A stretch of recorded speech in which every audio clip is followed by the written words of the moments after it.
Okay.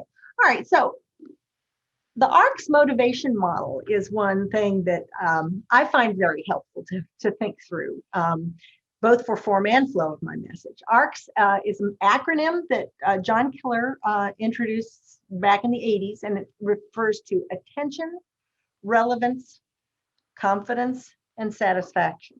And it basically is, if you pay attention to what you do to gain and maintain a student's attention, to convey the relevance of what they're learning to them, provide them either with something that will help them with their confidence. Now, students can be overconfident or they can be underconfident. And so there are things that you can do in both situations to try to have the right level of confidence, because confidence impacts their effort.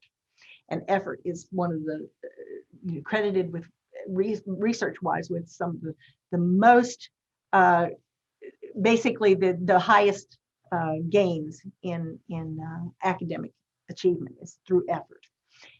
And then S is for satisfaction, ensuring that students are satisfied with the learning experience that they've had. So ARCS motivation model, and there's lots of stuff out there on the web about it. Well, two of the sub strategies that you can use when you're thinking about the ARCS motivation model and your design are inquiry arousal and the variability of format. And of course, variability of format also fits very well with UDL, Universal Design for Learning. And we're all trying to do more of that these days. Can you hear me? Yeah. Okay. So it just kind of depends on the topic for the day. With biology, there's lots of different songs out there that incorporate biological aspects. So recently in class, we've been talking just about basic chemistry for class.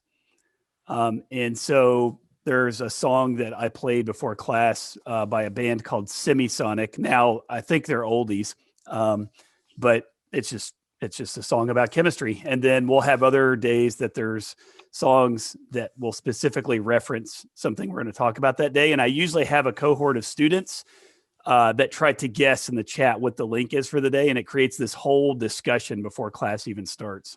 Oh, that's excellent. And that's so great from the standpoint of being able, you're basically priming them, to be thinking, to be ready for the content. You're also accessing their prior knowledge and tapping into that so that they can make those cognitive connections between something they already know and something they're about to learn.